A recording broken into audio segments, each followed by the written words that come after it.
देखिए, जहाँ तक ताल्लुक है महाराजा साहब का, महाराजा खाली किसी एक कौम के, किसी एक बरादरी, किसी एक मजहब के नहीं थे। जम्मू कश्मीर के महाराजा मेरे भी थे, आपके थे, सबके थे।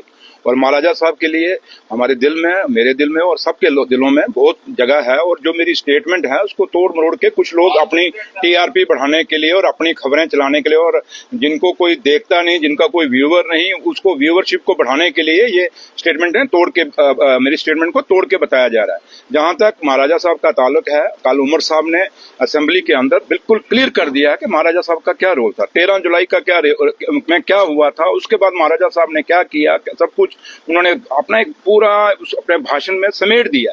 तो लिहाजा महाराजा साहब के ऊपर कोई कंट्रोवर्सी नहीं, बात कुछ और थी। क्योंकि जो सवाल मुझे किसी ने पूछा था, किसी और कॉन्टेक्स्ट में पूछा था कि महाराजा साहब, महाराजा कैसे चुने जाते हैं और गवर्नमेंट कैसे, उस संदर्भ में मैंने अपनी स्टेटमेंट दी थी। तो लिहाजा उन्होंने तोड़ मरोड़ के दी थी। लेकिन मैं फिर भी कहता हूं कि महाराजा साहब, महाराजा करण सिंह जी, वो हमारे यहाँ पे चुने गए, 2 बार चुने गए, वो एमपी बने, वो दिल्ली की सरकार में वो मिनिस्टर रहे, सदर रियासत रहे। तो इसलिए महाराजा साहब के खिलाफ हम कहाँ जा सकते हैं। रही बात कि उनके जो अपने महाराजा करण सिंह जी के दोनों बेटे मेरे साथ अपर हाउस में मेंबर रहे, अजातशत्रु साहब और विक्रमादित्य जी, और मेरी उनसे अच्छी अपनी एक दोस्ती, एक मतलब मेरे भाई समान है। तो लिहाजा महाराजा साहब के ऊपर हमने ना किसी को, क्योंकि हम कभी सोच भी नहीं सकते कि महाराजा साहब के शान के खिलाफ हम कुछ कह सकते हैं। क्योंकि महाराजा साहब ने जम्मू कश्मीर में बड़े रिफॉर्म्स लाए, उनके कारण ही आज आप देखो ये आपका एसएनजेएस हॉस्पिटल बना हुआ है, रणवीर कैनाल जो बनी, और मैं कितने आपको गिनाऊंगा, बहुत सारी चीजें हैं। और